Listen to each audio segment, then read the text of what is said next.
Hello and welcome to Crucible of Words for more Legacy action. Today we are playing the winning deck list from Eternal Weekend Europe. This was a deck that was piloted by Tommaso Ciampolini and managed to take down the entire tournament. They were playing a version of 8 cast, but there's no cast in this. There's no Thought Cast, there's no Thought Monitor. We're playing Patchwork Stompy, basically. And this deck has got some interesting slight changes to some of the stock lists you will see. So the way this game works is we either play a Patchwork Automaton or a Pinnacle Emissary early doors, spam out all of our zeros, so our Petals, Baubles, Mox Opal, that sort of thing, to make either a really big guy or make lots of little guys.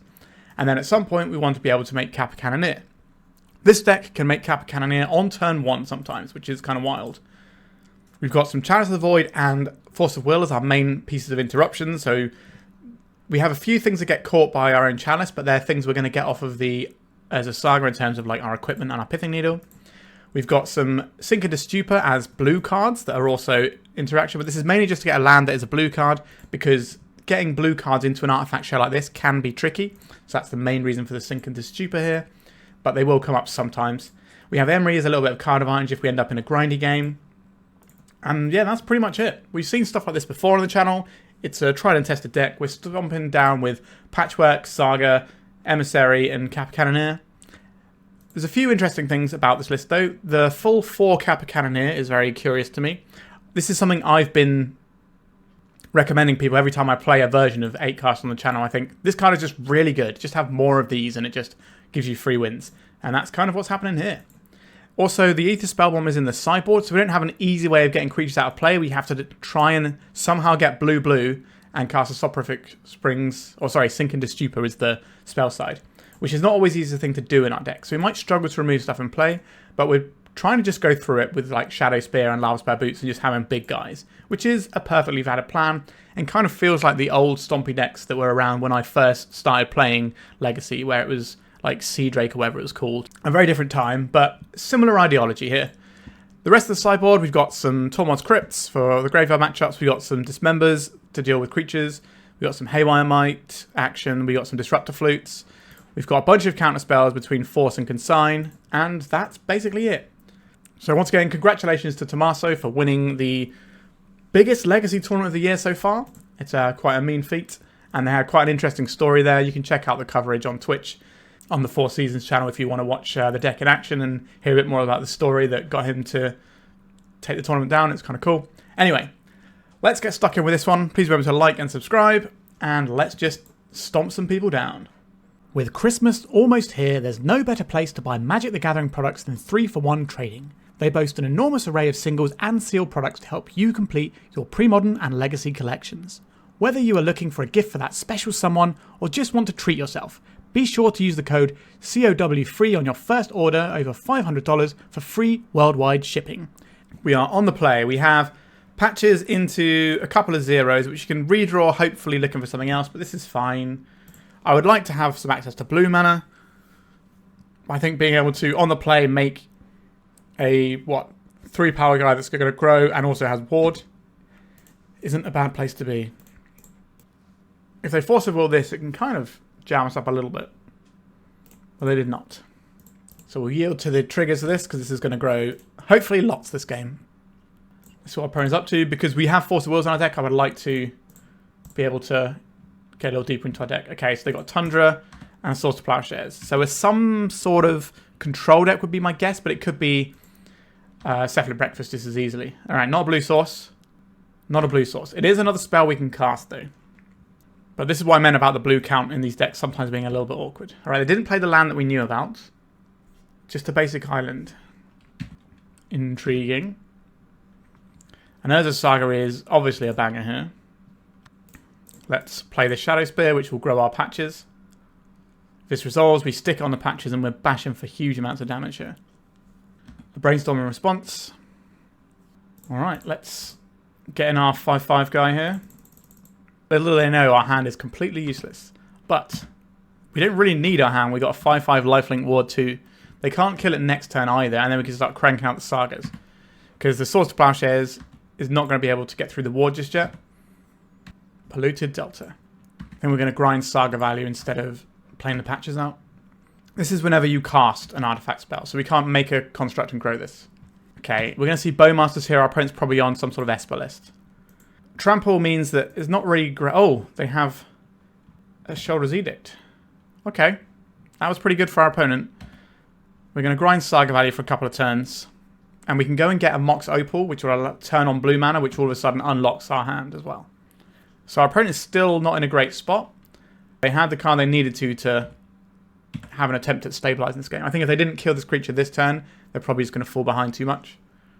So I would say the game is in our favor, but they've got 6 cards in hand. They have interaction. Okay, there's a Tamiyo. Are you going to brainstorm straight away?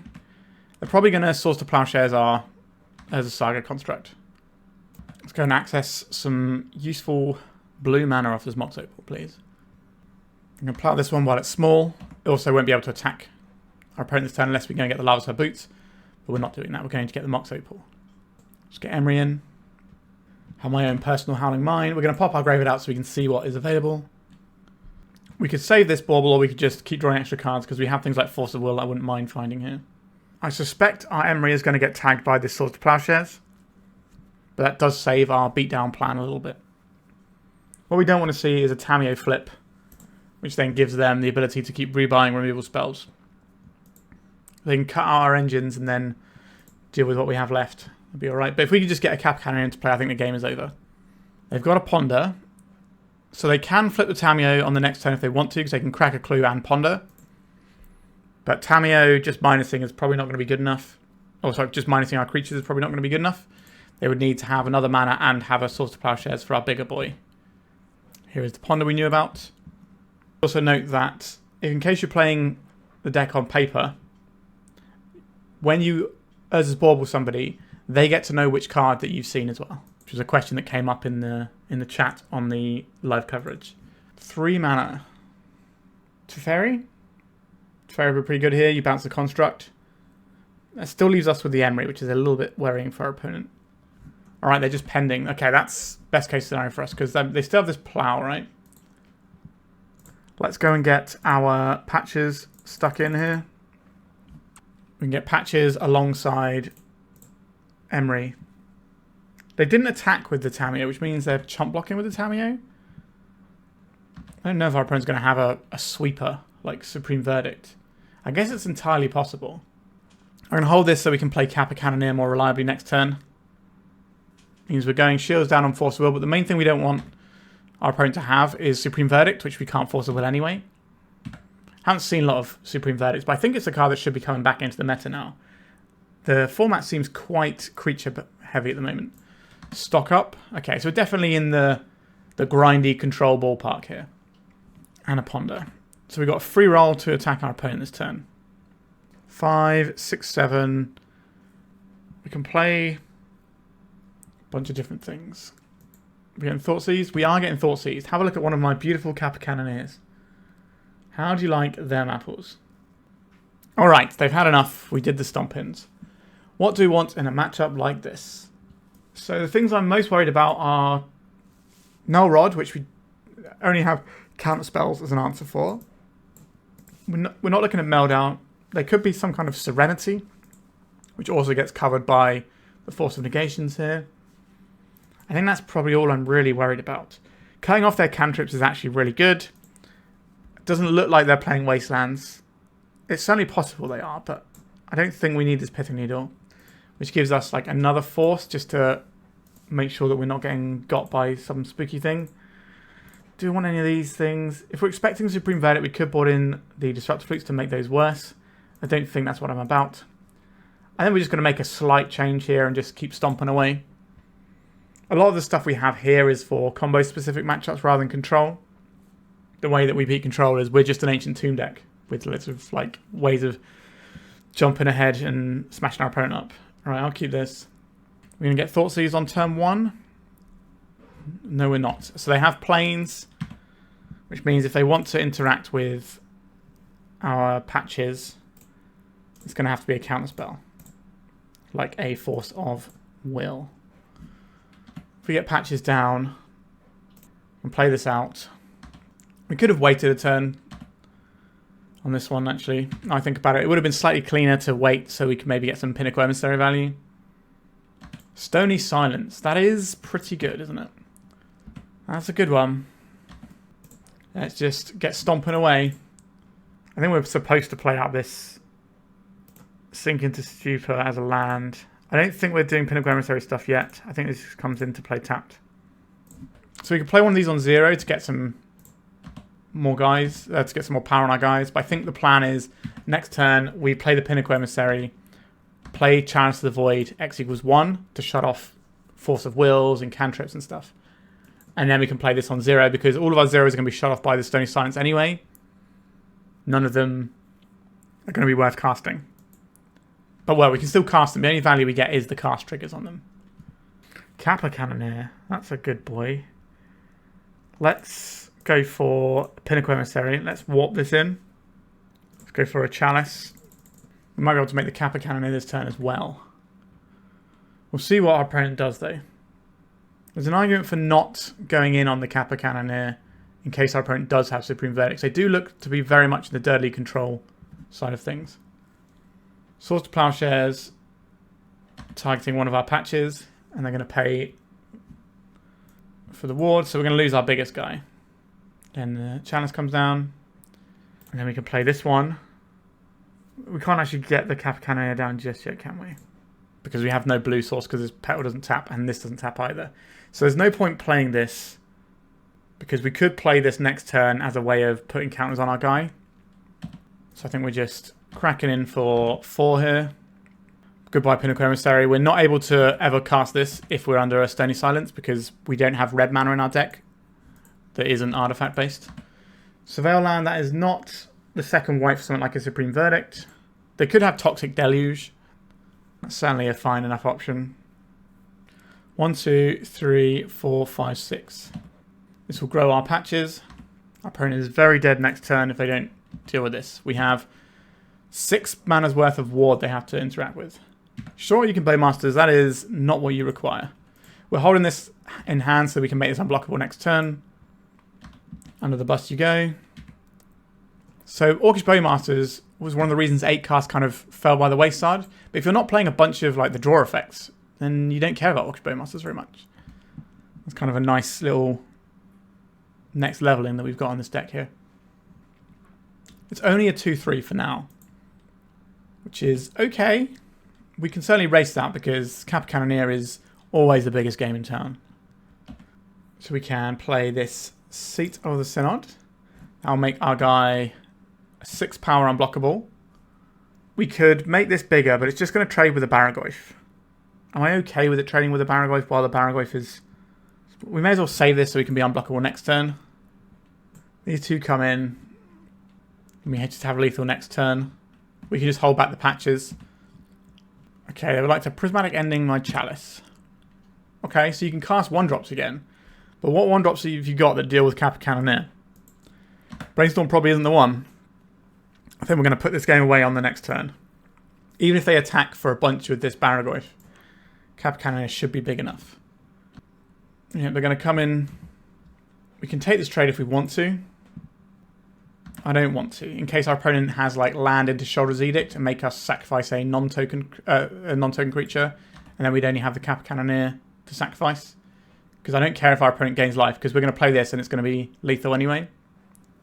They can get their Baleful Strix, they can get their Bowmasters. None of that matters.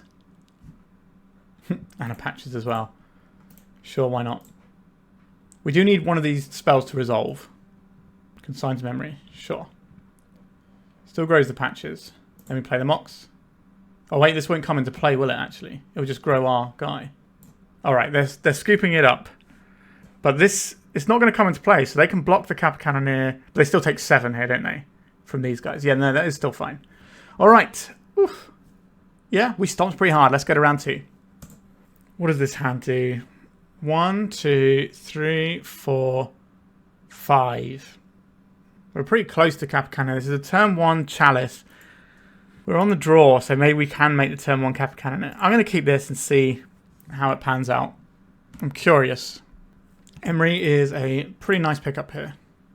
Let's go for the Bauble. We're not going to interact with that one. Mox. That's Lotus Petal so that we can at least play around a daze if that's the thing we need to do. We're going to cast this for 1 before we put our Emry down so that we can dodge things like Swords to Plowshares and Fatal Push. There is an argument about whether or not we play into daze here. Because if they daze our Emry, that's kind of annoying because we've lost a Lotus Petal. So we might just hold for a turn on the Emry. It kind of depends on what happens with this Chalice. A Brainstorm. You may as well use it while you can. I don't know if I want to play into the daze. We've already done quite a lot here just by having the Chalice down. I think I'm willing to try and play the Emry around a daze. We also have the option of maybe playing the Kappa Cannoneer next turn, which if it gets dazed, it's not as bad because we can get it back with Emry later, whereas this is the thing that lets us recover from what our opponent's done. Oh, is our opponent playing Doomsday? That is a very different set of problems that we're going to have to contend with. I don't think we're cycling this Bauble just yet.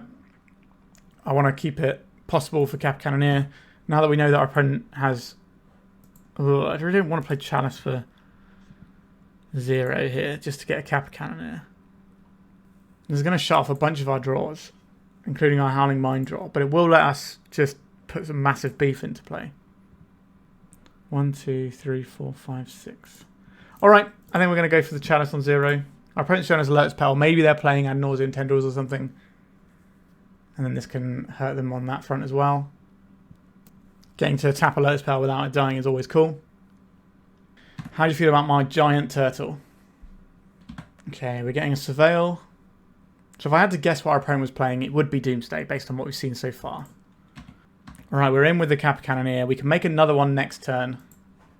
This means if our opponent is playing Doomsday, there is a very limited amount of time they have before they're dead. And they have to do... If they don't make a pile this turn, they have to make a pile that kills us on the following turn. Because they're not going to be able to interact with this Kappa Cannoneer. And it's about to have a buddy as well. I think the correct way to play the deck we're playing today is to lean more into the Stompy side. So sometimes, yeah, we're going to cut off some plays of the Chalice, but we're also going to be able to get our big stuff going, which is what we really need to do here. The finals of the Eternal Weekend was actually Eldrazi versus this deck, which is kind of cool because I've been plugging Eldrazi for a while as well. But yeah, Ancient Tomb, aggro, mirror. Maybe it's a new heyday for Stompy decks. Although this deck is very easy to hate out if you want to, but it is very powerful at the same time. Alright, so Street Wraith is the confirmation that our opponent is on Doomsday. Right, Tamiyo played into the Chalice. This makes me believe my opponent is trying to put a Murktide Regent into play. They're just trying to get enough cards in the graveyard. Now, I could assume that our opponent just made a mistake into the Chalice, but I don't think that's going to help me much. Like, if our opponent's making that sort of mistake, they're probably fine anyway. Patches. It's not really the one we want just yet. Or we wanted it earlier, really. We're just going to make another Kappa. But yeah, so we could assume our opponent made a mistake with the Tamiyo, but that doesn't give us any information or help. Whereas, if we think about what reasons they might want to have played Tamiyo into the graveyard like that, it could also be some sort of reanimation thing, because there were some Reanimator Doomsday hybrids, so they could try and reanimate their Tamiyo with an Animate Dead, which would then get through the Chalice. If our opponent Doomsdays here, they have to win, or we kill them, because we'll have a 5-5 and they'll be up 5. It's a bit of a big ask for them.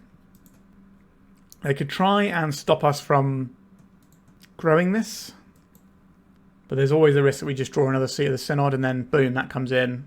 This is unblockable. And they can't stop us from growing it. So this feels like Murktide. Yeah, okay, so that's the play I mentioned before. Felt like our opponent was trying to power out something. But they are very far behind on this race. So we can play this Seat. Grows the friend. Let's play the Patches. And they've scooped it up. So I do believe our opponent is doing Doomsday things. There's different ways that we can approach this. We have counterspelling it and Disruptor Fluting it. I think we want both options available. How much do we care about their fair plan of like Murktide and possibly Barragoyf? Like, the general game plan here is that we go through our opponents. We don't try and work around them. I think I can probably take out a Pithing Needle here. And then it gets a little trickier. Chalice stuff is great. Kappa's obviously great. Forces, if we're boarding more forces in, we're certainly not boarding forces out. So that means we're probably trimming on some of these. So maybe we can trim on an Opal. There's certainly a critical mass of what we're doing here, though. I don't think we're getting rid of blue cards if we're boarding in forces. So where else do the cuts come? Is the Lavaspur Boots important? Yes, if our opponent makes a pile expecting to get a turn, we want to sometimes have the ability to just jam them with that. So the only place we can realistically cut, if we want all of these 4 cards in, is more baubles. It does make our other plans a little weaker. Like trying to get enough material for our Kappa Cannoneer can be tricky. Alright, we'll try it with these baubles cut and see how that works. Our opponent might just pivot completely off of the Doomsday plan. What is the plan for this one? We can make an Emry on turn 1, holding up Force of Will. I think this one is okay. We're on the draw. If we find another mana source, then we're laughing, I think. I don't think we care about the Tamiyo, which is a wild thing to say. But the aim of the game is to stomp our opponent out. Okay, Saga, Petal. Please don't count my Lotus Petal. Okay, I didn't count the Lotus. Let's get this Emry out. I will Force of Will to protect this because this is essential for our game plan. Okay, we're just in with the Emry. So we can get back our mana next turn. We also have access to Howling Mine mode with the baubles. But I will Force of Will to protect the Emry. The question is, what do we pitch? Is it the Kappa or is it the Pinnacle Emissary? Ponder. So Tamiyo is 1 card draw away from flipping at this point. Tamiyo attacks, generates a clue. Are they going to pass the turn? Or are they going to make a land drop? They did make a land drop, and it's a wasteland. Okay, that's about the worst thing. Well, I guess they could have had a counter they pushed through, would have also been really bad. But we are in a spot of trouble here. Kappa Cannoneer is not the one we're after. I guess I get this Lotus Petal. So we have an interesting line available to us next time. We go warp the Emissary in, then buy back the Petal, play the Petal, and then if we find a mana source, we can kind of pop off a little bit. I'd rather go wide here so that we can get the Kappa Cannoneers online. We're definitely pitching a Kappa Cannoneer to a Force of Will if we need to force anything, because we've got a spare Kappa. Our opponent does have wastelands in their list, which is quite unusual for Doomsday decks, but the Doomsday Tempo deck can try and squeeze in a couple. I don't think they get to run Cavern of Souls in their list, or it's much more difficult to fit it in, right? I guess you probably still want 1 just for your piles, though. We're cracking a clue here. We've got some other horrors beyond my comprehension awaiting us. Good Null Rod, that'd be pretty bad. We shut off their clues, but it shuts off our entire deck, so if it's a removal spell, it's getting forced. Let's pitch this force. There's this Kappa to the force. They've got 4 cards left in hand. They haven't started gaining the value off of the Tamiyo yet. These are still waiting to be cracked. Can I have a land, please? And maybe we get to do something interesting. We did get a land. Okay. Let's warp this in. So we cast this. It triggers our Pinnacle Emissary. And then we can play a Patches. We're not a million miles away from having our Kappa Cannoneer. So the downside of going wide here is Tamiyo can shut down 1 power attackers. But the upside is we can get a Kappa Cannoneer down. And our opponent basically can't ever answer a Kappa Cannoneer once it gets into play. So we could have done this a slightly different way where we build up more counters on the Patchwork. But we would get fewer drone tokens. We basically trade a little bit of power. Because these don't trigger on the Patches anyway. So we'd have 1 counter on the Patches. A Doubtfully Voidwalker. That's pretty good against the old Emry. Seems like they've gone very much into the fair side of their deck. Another Patches. Let's get back. There's Lotus Petal. Let's play this Patches. We've got Force of Will coming in for that Patches. But it's still grown our existing Patches, and I'll take that. We get 4 damage in here. So we are winning the race if that's all this ends up being. We do have another Lotus Petal that the Emry can find in a bit. We don't get to put new stuff in the graveyard, but we can still use the stuff that's there. So we have 2 redraws and a Lotus Petal still, which isn't too shabby. We would need to be careful about what we put into the Void because of Dazzle Voidwalker. But I imagine this is just on attacking duty to try and equalise out the damage that's going back and forth. So maybe they can swing it with a big Murktide at some point. No attack with the Tamiyo. That is interesting to me. They would rather save 1 damage. Now they might have a Brainstorm, which means they can block the big guy and then save more damage that way. Also, maybe you want to ponder before you attack, so you get to know what cards are coming, so you can work out if you do want to attack with the Tamiyo or not. Because if they're cracking a clue now just to flip the Tamiyo, then they would have been better off attacking with this and getting another clue. Yeah, so they're going to flip the Tamiyo. We might be able to kill the Tamiyo this turn. I think it's certainly within the realms of possibilities because we get to play one of these. If our opponent has a way of messing with our graveyard, that can stop us. Let's Lotus Petal back. So if we cast this spell, it will mean that our patches will be big enough to kill the Tamiyo. And then we're also holding up Force of Blue card. We might be able to play a Kappa next turn if we want to. We might just want to keep attacking our opponent though. So we get the lethal in onto the Tamiyo. That cleans up one of the problems. So our drones are back to dealing damage again.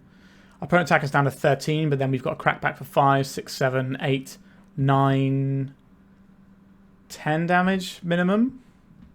An Ancient Tomb would make things a little bit easier for us.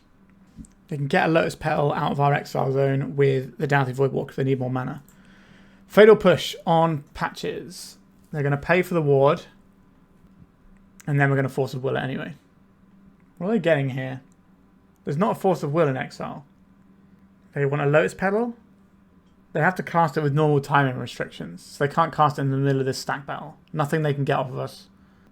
Alright, that is the game and the match. Alright, we're stomping away nicely. Let's go to round number 3. This opener does not really work for us. We don't get to cast anything, so let's mulligan it.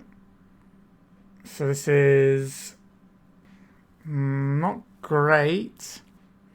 We have turn to Emry and can start doing Saga things. We've got Force of Will. I think I'd rather keep this and go to 6. Let's go to 5, sorry. A mountain. My painter senses tingling. Patches. That's an interesting one for us. Let's play this. Next turn we can play Patches, Mox, and we're still not switched on with the Mox. We'll be able to play the Emry. But if we draw a 0, we can kind of have our cake and eat it. I don't really want to play against Fatal Mirror Breaker here. Is this really where we're fighting though? If we force this, it means we're at least playing around Red Blast right now. Okay, I think I'm okay to force this. It's such an important engine card that just gets everything moving for them. Let's get this as a Saga in. I think I'm going to play the Patches into the Mox Opal. We need to get this game actually won because our opponent's a combo deck. There's no guarantee that the Emry is actually going to do anything. If we draw a mana source, we can make a construct and then also make the Emry. But our Emry could just mill over 4 cards and miss, whereas this is going to pressure our opponent. 3 mana. Broadside Bombardiers. That's a very powerful card. This could just be a mono-red Stompy deck rather than Painter. A Bauble. Cast a Bauble. And now we can activate our Urza Saga. It doesn't grow the patches. It's only casting that does. We can still make our construct, and it'll be 1, 2, 3. It'll be a 4/4. That's quite a chunky boy. We're just in a nice little race here. Our constructs are going to be better than our opponents because our deck is more dedicated to doing artifacty stuff, provided our opponent is the deck. Actually, it doesn't. Even Painter has less artifact stuff than we do. A second Saga on their part could start being a little bit problematic for us. We need to get this game won. I kind of wish we had a Kappa Cannoneer we could just push through with, but we'll see what happens here. We're taking just 2 from the broadside. He's going to be playing off of constructs here. The Ancient Tomb is certainly going to help us out with reducing our opponent's life total. We could be getting a Shadowspear just so we can push through. But because they have their own Urza Sagas ticking, I'm incentivized to keep hold of my Bauble. A Fury. So this can kill the Patches. They have to pay 2. They've got 2 mana here and they can still make a construct. Yeah, this is just straight up mono red. Prison, aggro, stompy, whatever you want to call it. 2 mana and 2 cards to kill our 2-drop is not bad going for us. They're going to throw this at us for a bunch of damage, which is less than ideal. Oh no, I was supposed to float mana off of this Opal before they did the thing. Oh, that was awful. I've completely messed up this entire game. Oh dear. What do we even want from this? We could get Pithing Needle and shut down the Sagas. That might be where we have to go, which is awkward because we have our own Saga. We also shut down the broadside. So we can shut down both. So we have 1 mana, 2 mana, 3 mana, 4 mana. It's not really doing anything with our mana. So So I don't really need mana just yet. So they make a guy here, he's a 1-1. Then he's a 2-2, then he's a 3-3. I think it has to be the broadside here. Yeah, not getting a token that last turn is probably going to cost us this game, if I had to guess. So do we need to crack this? If we crack this, it turns off our Mox. I don't think we can afford to do that. So what would have happened is our opponent would have killed our token, but we would be on 7 life higher, is what would have actually happened. Did they not make a construct in their turn? In our turn? Alright, if our opponent's not... if they didn't make the construct, maybe we can kind of get back in this one a little bit. Obviously they're getting construct now, but they're not going to get construct out of this Saga either. What do we have to work with in our graveyard? Pinnacle Emissary, not the best right now. Patches is fine. Chalice is pretty bad. I think our opponent is going to win this game. He's getting a Lotus Petal. There's a City of Traitors. The One Ring. Khan the Great Creator. Alright, I've seen enough. So maybe we still lose that one even if we don't make that mistake. Because we would just be on 7 life higher, but I don't think we beat through the Khan. Maybe this is Painter, I don't know. I think I want some Dismembers. I don't think we want Chalices in this matchup. That leaves us with one more piece that we can stick in. I want a Haywire Mite to blow up things like the One Ring after it's come down. I want Disruptor Flute because it can mess with Khan and the One Ring. Do I want the Force of Negation so that we don't get blown out by turn 1 scary things? It's probably the Force of Negation, I think. I want the Lavaspur Boots. Pithing Needle on broadside is good. We need to dodge Fiery Confluence as well. Alright, we're going to try like this. This is what? Turn 1, nothing. Turn 2, Emissary, 1 piece of equipment. That's not really good enough. Let's try and get something a bit more explosive. This hand is terrible as well. Right, let's go to 5. Okay, I can work with this one. Keep this. I don't know if we get to do Force of Will stuff. We've been off the Force of Will. We've been off the Bauble. Then we have turn 1 Emry, turn 2 as a Saga construct. So the way that affinity works is you lock in the cost when you put it onto the stack. So the cost is locked in at 1 and a blue, so then we can pay for it. And even though that we lost an artifact in the process, it's not going to change the value or anything. Okay, so we can get a Pinnacle Emissary, Mox Opal, Bauble, or Lotus Petal back as our options. I wonder what happens if our opponent Blood Moons us here. Volcanic Fissure. He'd be tapped or untapped, their opponent. Tapped. Okay, so no play. But they are playing the Mox. What are they doing with this mana? There's a Magus. Oh, okay, I just want to get a Chalice down. I see. Yeah, so their Chalices are certainly better than ours. I could start Patchwork Stomping, or I could just keep getting value from the Saga. I think I'm going to stick to the Saga for now. There's no point getting any of these things back, so I'm just going to bash my opponent for 1 with Emry. Beatdown Emry. You don't see often, but here we are. Our opponent has to have a play this turn, surely. Fable of the Mirror Breaker is a pretty good one. No more aggro Emry, I'm afraid. Okay, let's make another construct here. What do we want to get here? We could get blue mana off of a Mox Opal. I like that. The Shadowspear is obviously a banger, but we can't really cast it right now. I think I just want the Mox Opal. And we can just keep playing out guys here. Get patches in. We can buy back whatever. It doesn't matter. It's going to get countered by the Chalice, but we still get the cast trigger. Next turn, we can make a construct and play a Pinnacle Emissary. There's not really much point in doing that, is there?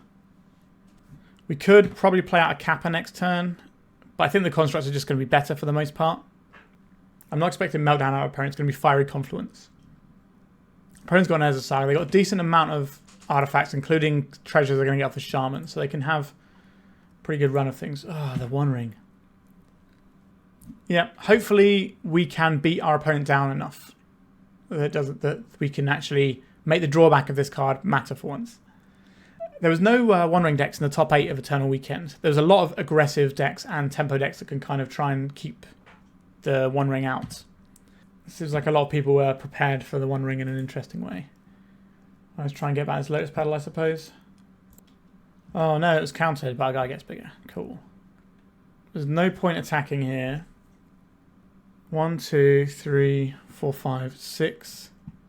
What about if we make a construct? We have 1, 2, 3, 4, 5.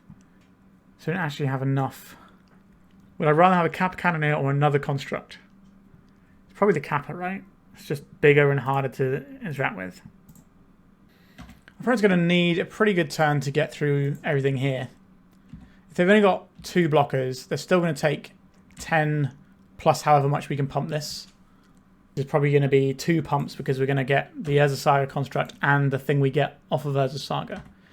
And we could get a Shadowspear and then just have a big lifelink Kappa Cannoneer. And I don't know how they beat big Kappa Cannoneer, but it probably involves the One Ring because this card is obviously pretty busted, so they might be able to leverage it enough. City of Traitors over there. That covers the Urza Saga if they want it. Alright, here comes Fiery Confluence. How much of my stuff is getting burned out? Okay, just another One Ring. Okay, they can keep chaining these and making guys. And then they can start doing some weird copy shenanigans. Maybe we just get blown out at some point by a Pyroglyph. We'll hold this Pinnacle Emissary in hand for a bit because we could end up with access to Force of Will. So last time we could have like warped this one out and then got one of these 0 drops, and that might have been enough to get the Kappa Cannoneer out while still getting a construct. But I don't think it's as important as holding on for a potential Force of Will for future draws. Because we get the Kappa anyway, we're not under any threat. We're going to have enough power to kill our opponent. That's not going to be the issue. Alright, let's make another construct. We can get the Pithing Needle and shut down the One Ring now. That's probably our best bet. And they're going to make their own construct. Get back to Lotus Petal again to pump our patches. I'll put out this Ancient Tomb. I don't really want to use it. There's no point attacking when they have One Ring protection. We've just got this horde of bodies here that's going to be very difficult for our opponent to get through. Also keeping this in hand means we have another unblockability trigger. So our opponent's going to go to 13 here. And making the construct in the upkeep. Okay. This game was brought to you by Urza Saga. Feels like we're sponsored by Aether Spellbomb this game. There's been so many of them on both sides of the board. A Lavaspur Boots. You got it. We've got more material though. That's 7. City of Traitors. I think we need to block. I haven't worked out how big a Pyroglyph is going to be, but we need to keep that in mind. Oh, Sundering Eruption. This means we can't block. Well, this is a nightmare for us. This is 7, 8, 9, 10, 11, 12, 13, 14, 15, 16, 17. Or they copy one of these and it's even more damage. Yep, no, you absolutely smashed us there, opponent. That Sundering Eruption was really cool. Well played, opponent. We did have a mistake in game 1, so maybe we could have edged this one out to a 3rd game. But it seems like the red decks have a lot of tools to deal with what we're bringing. Like they probably have things like, not just the Chalice, but also the Fiery Confluence and stuff. And whereas our Chalices are really bad against our opponent, theirs are amazing against us. Okay, we are going to go to round 4. We're on the play. Our hand doesn't work, so we're going to have to mulligan this one. This hand works, but it's bad. Well, what are we doing with it? We can make a turn 2 Chalice or a turn 2 Patches and put 1 counter on it. Is that really good enough? I don't think it is. I'll take a 5 here. Alright, this is the best one so far. Okay, I think we're heavily indexed on this stuff. So 2 cards have got to go. So it's probably just these 2, and we'll keep the blue source in case we draw a blue card we want to do stuff with later on. Ancient Tomb. Patchwork. Please don't wasteland me, opponent. Force of Will. Pitching Days. Are they going to wasteland me? Because we can just pack up our little tent and leave here. If that's the case. It was not a wasteland. And there was much rejoicing. A Dragon's Rage Channeler. Do I play the Patches or do I play the Chalice? I think it's Patches. We need to pressure our opponent here. We also get to Bauble here, which gives us a little bit more. We probably could have looked. Oh, there's a wasteland there. That is horrible news for us. I'll play this tapped so that if we draw a land next turn, we can play this Chalice and grow our Patches. But yeah, we're almost certainly getting wastelanded here. If we'd have baubled ourselves, we could have seen if we were getting drawing a card or not for our blue card, and we could see if we wanted to keep the Soporific Springs in play or not. They might take out the only blue source. They didn't play the wasteland that we knew about. That's interesting. So what have they got for 2 mana? Steel Cutter into Bauble, presumably? Yep, this is going to be more aggro than we have. We multi 5, and we had an okay start. That's not really good enough. Our opponents had a pretty good start here. Force into Channeler into Cutter, and they've got a wasteland to follow up. Yep. We'll take 2. They don't get to tap the Channeler because it's not delirious yet. Okay, let's play this Bauble. Let's play this Chalice. Our opponents still cast the spells, even if they get countered, so it will still trigger Corey Steel Cutter. And it means they can just cast a 1-drop creature and go straight to the bin, which is not ideal. What card are you going to show us? A Murktide Regent. Okay. They can play Murktide Regent next turn, but they can't equip it. We drew an Emry, which is okay. Wasteland. Goodbye. Okay, Ancient Tomb. That is the one I'm okay with losing here. Here comes Big Daddy Mercs. 5/5. That is not tiny, is it? It flies, so probably dead next turn. 5, 6, 7, 8. Pinnacle Emissary. Do you do anything? You do make this big enough that we can attack this turn. So if we attack in with a 5/5, they can trade off and then we lose to these things. We don't really have a good way of dealing with a Murktide once it's in play. We don't have any Aether Spellbombs in our deck that we could hope for. Not that we could cast it through in Chalice anyway. Okay, we need to Emry this turn and survive. Do you want to play this 2-mana in case we have days? I think we do. So if we can find another source of coloured mana, we might be able to go Emissary into Emissary. And that's something. If one of the things we have is a... Okay, they're going to lose our blue source now, surely. Delver of Secrets, this will give them Delirium soon. Yeah, this is just triggering the Cutter. Okay, so they're not getting Delirium though. They've got no cards in hand, so we have perfect information. They just attack for 5. So we need to get Pinnacle Emissary working here. Don't waste on my blue source, opponent. They should waste it. Yeah, there it goes. So we need to... I don't know what we need to draw here. Some kind of miraculous card that isn't in our deck. An island. What does that do for us? We can cast a Pinnacle Emissary from hand. Cast a Bauble. Okay, we've got a line here. It's not great though. This doesn't get caught by Chalice, even though we're paying 1 mana for it. It's a 3-mana spell that we're paying 1 mana for. I don't think we can afford to take any life here. I'm going to take this Mishra's Bauble. I'm going to cast this Mishra's Bauble. This will give us a token. On top of their library, it's a Lightning Bolt, it's a Force of Will, so that's a blank. So this blocks the Murktide. Then we block this, we take 2. If we attack with this, we're dead. Okay, Pinnacle Emissary, you go away. You've allowed us to live for another turn. I'm not sure what us getting out of this game looks like. This is an artifact, so we might be able to get another 1/1 blocker next turn. But they can only block creatures in the sky. Come in with everything. So this goes under the bus here. This goes here. We take 2, switches off our Ancient Tomb, but not using that anyway. And there's a Saga. Play out the Saga.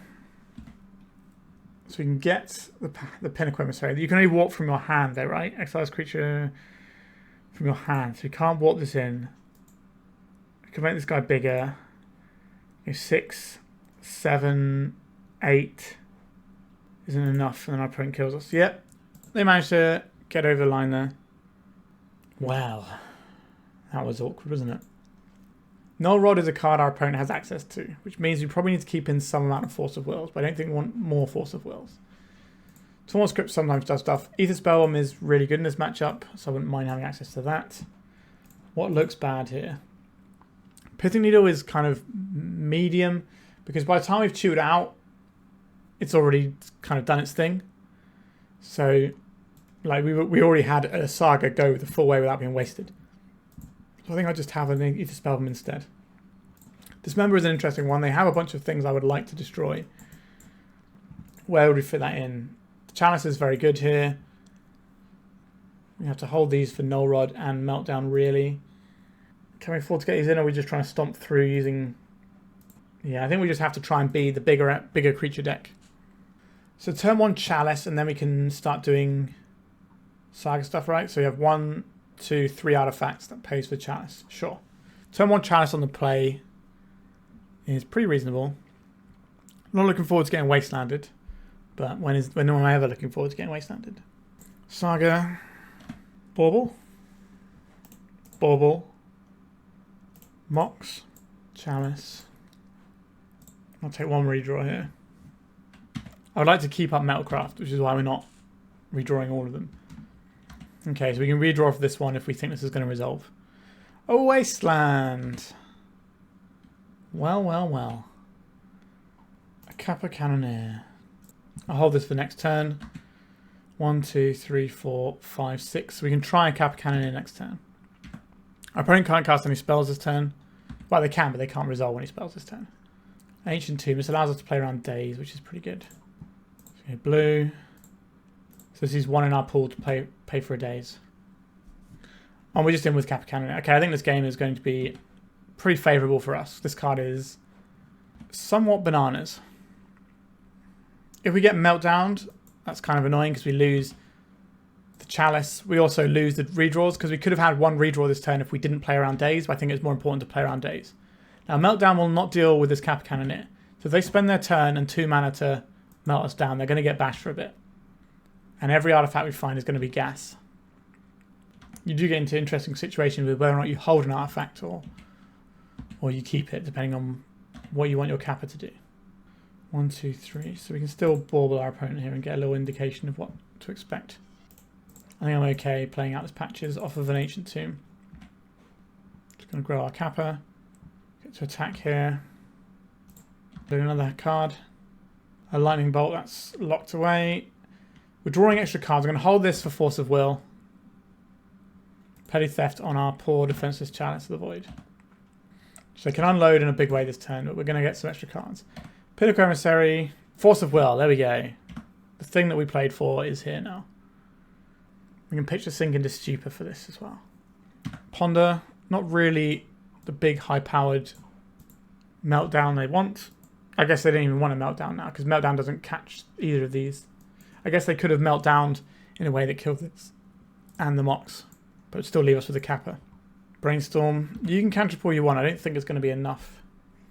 Shatterstorm is not a card that sees play in Legacy. Alright, they've conceded from the game. Good stuff. This is going to be harder to do on the draw. Do I want any Dismembers? I think the plan of just going bigger than them is correct, so we're going to stick to it. Yeah, this hand seems okay. We get to make a Delver's worth of power on turn 1, possibly more depending on what we draw. I would like to find a blue card for this Force of Will, so we will be firing off our baubles. Just the Thundering Falls. That is a strange turn 1 play. But I guess they were going to fetch anyway because of the bauble. And I guess they're going to get this. It's just not very high amounts of damages over there. Would I rather have an Emry or a Pinnacle Emissary? I think I'd rather have the Emissary doing its thing to begin with. Our opponent's F6'd over there. Let's take a look at the top card of their library. It's a Delver. Take a look at their hand. It's a Volcanic Island. Do I want to crack this Bauble as well? And we're obviously going to see the Delver that we've already seen. So we've got Delver's worth of power and some redraws. Spellbomb, I like having access to that. It just kind of ticks the can we deal with Murktide Regent box. No play from our opponent. Interesting. Or are we just doing stuff in the second main phase? Nope, no play. Just in case I have that spell that shoots stuff. It's 1 mana and it shoots everything for 1. I want to play this Emry now. We are seeing the Sink into Stupor basically just being a land that's also a blue card for Force of Will. Coming in relatively clutch here. Cut all these. Interesting they didn't play their Delver last turn. I could play out this Aether Spellbomb. I don't think we need to do that. It's not the most mana efficient thing we can do, but I am a little bit worried about our opponent. Yeah, we'll let the Emry go here, I think. I'm worried about things like Null Rod. We've got an Urza Saga. If we didn't have the Urza Saga, then I probably would have Force of Will that bolt. But I think it's okay to do If they wasteland us now, then I'm going to be somewhat sad. Volcanic Island. Still not playing out your Delver. Why aren't you playing out your Delver? That's very strange. And we will bash. We are the Delver now. I'm not going to play out this Emry. I'm just going to get this as a Saga going. Price of Progress is something we have to keep in the back of our mind. Corrie Steel Cutter. This is a good card, but we're kind of saving this for a very specific role. So I think we're going to hold on to this. If we die with this in hand, then that's obviously less than ideal. Okay, here is the Meltdown that we've been saving this for. We know they've got Delver. Okay, that's the blue card. I could bounce this with a sink into Stupor. Or I could make a construct that's just a 1-1. If we bounce this, we're just in the same problem again. And then we just let this go. And then we make the construct. Bouncing it is certainly not the same as countering it. Should crack him for 2 here. No, very, very cautious. What do I want here? I could get a Lotus Petal. And that guarantees me the mana to cast Emry around. I guess we're casting around days anyway, right? I could get the Mox Opal. We play this. We already have 1 artifact. So this costs 2. So we're not playing around days. No, we are because we're getting 1 artifact in. So I want the Mox Opal as a stable source of mana. I say stable. It's not necessarily the most stable. I think I will take it, the Mox. And now I'll play this. I'll play 3 life. This should cost just blue, so we can play around days with this mana that we have floating. And then we get to play the Spellbomb and continue the beats. If they counterspell this, then we can just play the other Emry, which is quite funny. Let's get Spellbomb in. So we can bounce a problem permanent, or a problem creature. So like gone to block here and line about this, we could have bounced this out of the way. They've got 2 cards in hand. They have 2 spells to trigger the cutter. Null Rod. Do I want these in play as... So we have a few options available to us. We can bounce this creature out of play. We can draw a card. Drawing cards we might be able to cast some spells is important, but we're going to lose one of our artifacts. I think I'm going to draw a card. Okay, there's the land that we wanted.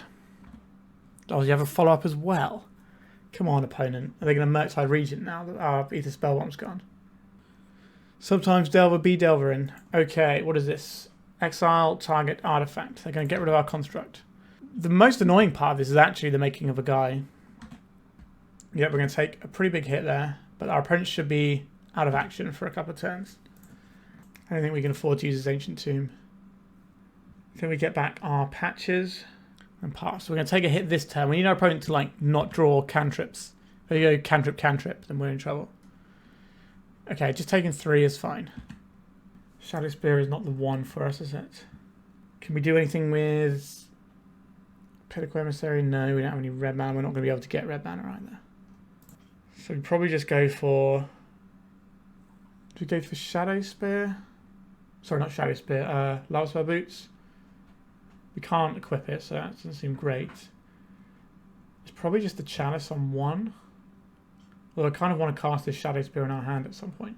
We could go for like Lavaspur Boots and Shadowspear this turn. We can't equip them, but it's going to grow our patches to a reasonable level.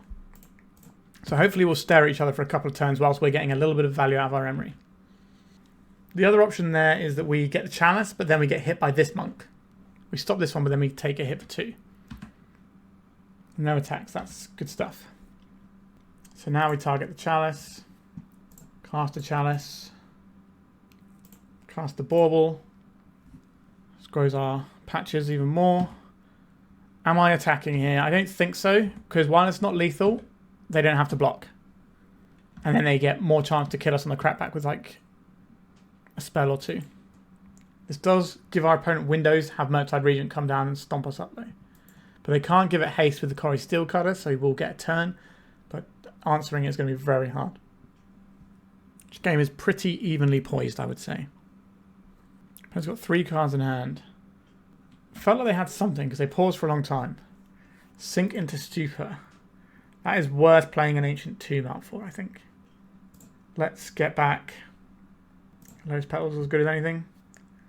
It does expose us to price of progress by playing this out. But would our opponent board in price against us? I don't think they have the space when they're boarding in like meltdowns and cast into the fires. So we can attack for 6 here. And see if we can throw one of these under the bus. If they try and kill us with something, we can always bounce it off the stack. That's going to cost us life. I think we're still in the position where we don't get to attack until this is lethal. We kind of needed an artifact to be drawn that turn. Corey Steelcutter. Hate that for us. Okay, this thing in the super might have to do some work here. Our opponent might go for a lethal attack, then we can maybe get them next turn if we draw an artifact. Alright, playing out the Bauble. They don't get to cantrip with their Baubles. 3, 6, 7, 8, 9, 10. So if we block here on the biggest one, this is 3, 4, 5, 6, 7. That's not lethal. Our opponent would have to do something else in order for this to be lethal. They're casting a Pyroblast. So it gets countered. And the monks grow. And if we bounce this monk, we take 6, but we have to take 2 from our Sink into Stupor to make that work. So we do this, and then we're dead on board, unfortunately. Yeah, sometimes just going to get delvered. This game was pretty interesting, though, and close. Alright, that sets us 4 rounds down, and we're now 2-2 after our good start. So let's see if we can turn it back around and get the 3-2 in the final round. What does our hand do? Very little. We're keeping... This is just basically just all lands, and then like a couple of spells, but Pinnacle Emissary needs juice. So let's mulligan this one, see if we can get something a little bit stronger. Sink. Bauble, Opal. We're still going to get to cast Emry on 1. Is a turn 2 Emry good enough? I don't think it is. I think we need to go to 5. Okay, this is the best one so far. So we don't need this Force. We don't have anything to pitch to it. I would rather keep the Baubles to feed the patches. I'll play out a Bauble here and get my redraw. Do I get my redraw or do I want to hold this up? Construct, Mox Opal, patches is enough though. Why would we redraw now? We can redraw in our opponent's turn. Because this way we can't have whatever we draw Thoughtseized. Duress. So we're going to lose the Mox Opal. Our opponent is probably running some amount of additional discard. Like we've seen the Duress, that suggests to me they're playing a combo deck. And there's a Saga, so this could be Mono Black Saga Storm. If we think our opponent is on Mono Black Saga Storm, the correct play here is very much Chalice on 1, then Chalice on 0, so our opponent can't play all their zeros out to pump their constructs. Now this is going to shut some of our stuff down, but as we've seen earlier on in this league, sometimes that's the correct thing to do. You just need to commit to your Stompy plan. There is a Saga we knew about. 2 mana. Wishclaw Talisman maybe?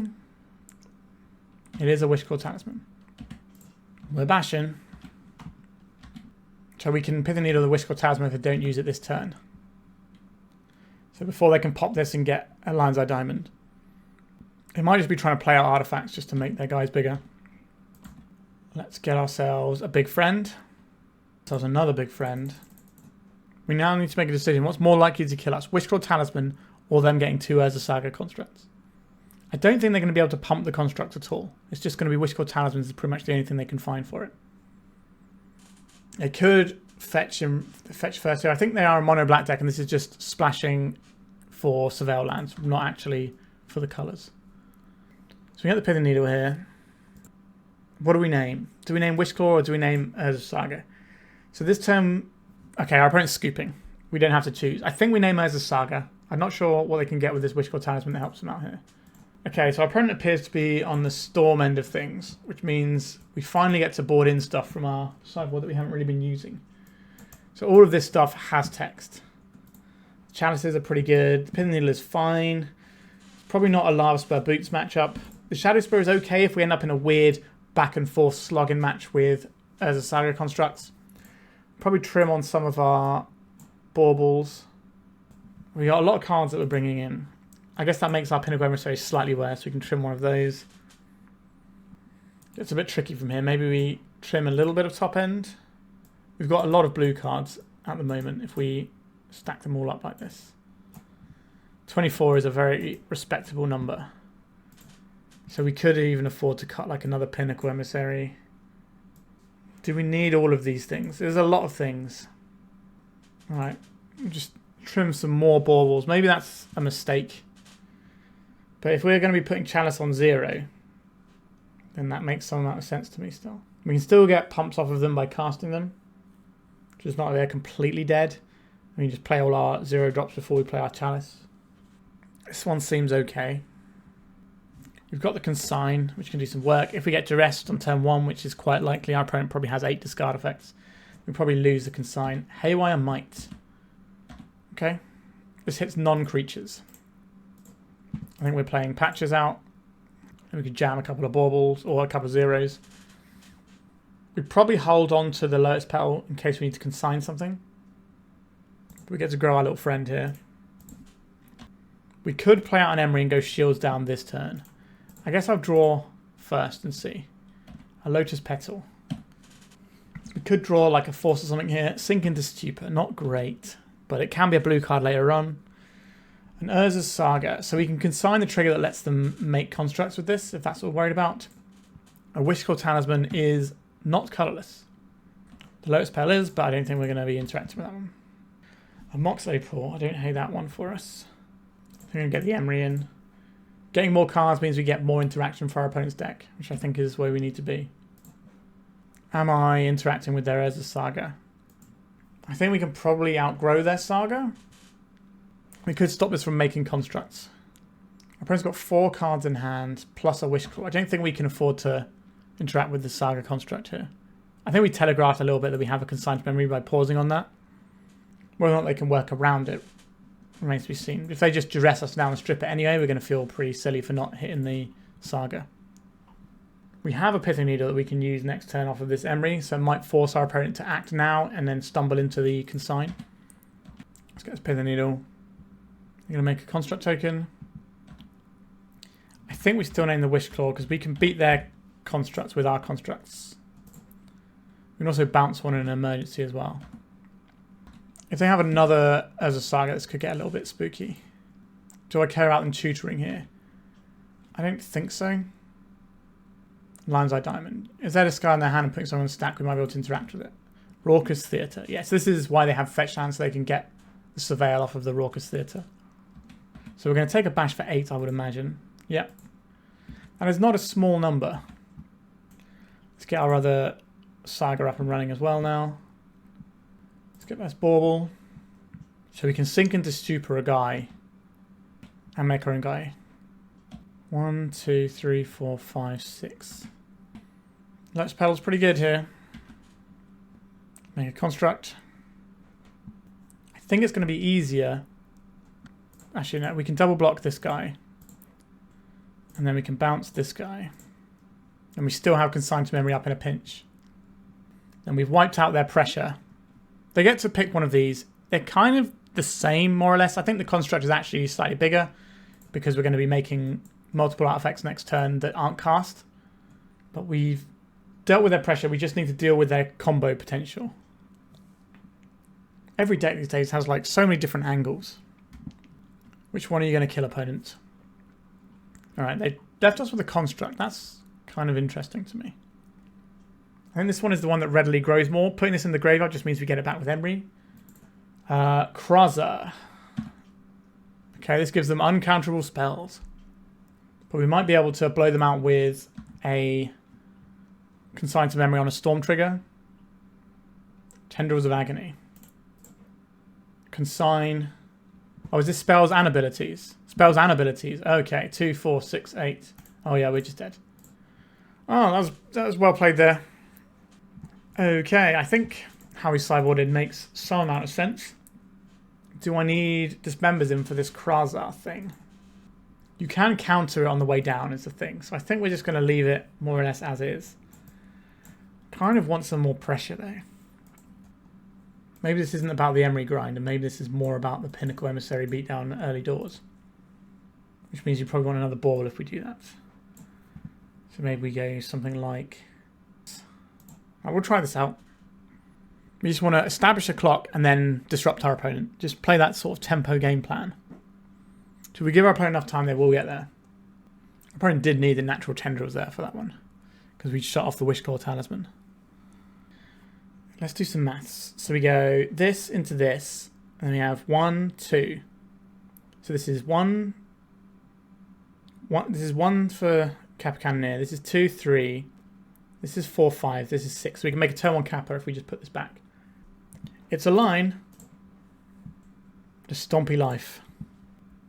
We're going to be playing our Chalice on 0, which is probably the best one against our opponent's deck anyway. But it does hurt us. Again, we're just going to be Kappa Cannoneering all over the place. 1. So this has to be the blue mana. Not a bad little turn, that one. We're not going to crack the Bauble until our opponent's turn, because we don't want them to duress the card out of our hand. We're almost on a 2-turn clock. Now, our opponent is a deck that's fast enough to do stuff about that. But if they thought this game was about the grind, then they could be in trouble. Let's take a little look at their hand. Wow, what a draw. And we will 5, 6, 7, 8, 9. So if I play this out, it's kind of a big deal, but it does go shields down on the consign. It's a big choice. So we play this one out and we name Wishclaw. This just guarantees us that we kill our opponent next turn. So they have to try and send it now without being able to play 0 drops. We could have held up the consign and maybe that works, maybe it doesn't.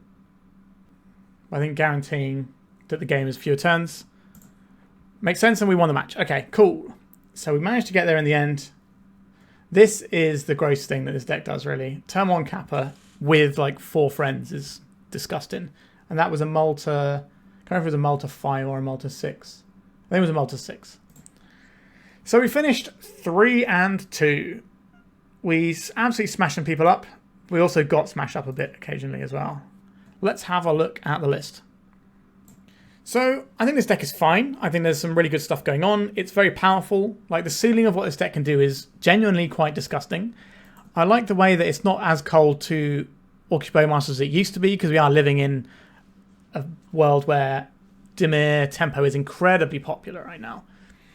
I think it was one of the most played decks at Eternal Weekend. So having a deck that can kind of ignore that. We're not playing the 8-cast stuff. We do have Baubles, which get clipped by the Bowmaster. But we're just trying to make big guys, so their pings aren't even that useful. Obviously, they can ping off our little guys, which is definitely something. But we just have really powerful Stompy starts, and we kind of grip tight and hope it works out. Our backup plan is generally just going to be, hopefully Emry can give us enough redraws that we get there. But yeah, it's pretty much just a simple Stompy style deck. There have been decks like this throughout the history of Magic. Like I said earlier on in the video, C Stompy was a deck that I remember when I started playing Legacy that people used to play. And it was just try and play like a 4-power guy on turn 1 or 2 and just back it with counter spells until the game is over. And that was okay. It wasn't an amazing deck, but it was fine. This obviously is a lot more powerful and a lot more rungs on the ladder above that sort of power level. We do have interaction in the form of Chalice as well, which is quite nice to have. One of my reservations about playing decks like this is you end up with quite a few hands that look bad, because we have a lot of pieces that require us to be doing other stuff in order for them to actually be worth anything. Whereas other decks aren't necessarily like that. So we can keep an opening hand not necessarily knowing what it is. Now the deck is trying to maximize that. So we've got 8 things that care about us having all these like zeros and things. But sometimes you won't get patches down until turn 2, and maybe you get Thoughtseize, then your game plan collapses a little bit. The deck is powerful, but it's kind of fragile in certain ways. There are definitely, meltdowns and stuff that can ruin your day. This is one of those decks where if people aren't prepared for it, you'll smash through everyone. But if people aren't prepared for it, you're going to have a horrible tournament. And Tommaso obviously picked the right tournament to play this, and they managed to smash people down pretty nicely. I suspect that this deck is going to be a difficult one to win events with for the next few weeks, because it's going to be on everyone's radar now, and people go, okay, I'll stick in that extra Null Rod and Meltdown that I wasn't playing before. And then all of a sudden it gets a little bit harder to get through. But you can still beat stuff like that if you just have the big guys that are very hard to deal with via Meltdowns or any target removal. Alright, I hope you enjoyed this one. If you're looking to pick up any cards for this, it's pretty cheap as a Legacy deck goes. So check out my sponsor 3-for-1 Trading. The link is in the description, and you can get yourselves all the pieces you need to construct this big old Stompy deck. Alright, remember to like and subscribe, become a member of the YouTube channel. It's only $1 a month. I've kept it low so more people will join. The idea that I can end up with a similar amount of money to if I charged what other people charge by having more people join. So let's try and prove me right and join that, please. And also have a Patreon as well. Okay, thank you so much for watching, and goodbye. If you'd like to support me in the channel, please check out my Patreon. It has a free guide to budget turbo depths as well as 3 tiers of support. A low cost one that enters you into my monthly raffle for a free donation deck on the channel, a mid-tier subscription that gives you access to my detailed turbo depths guide that is updated every month as well as regular articles, and lastly the higher tier gives you all of the above as well as a monthly donation deck for my channel. If you're interested in supporting the channel this way, please check out the link in the description.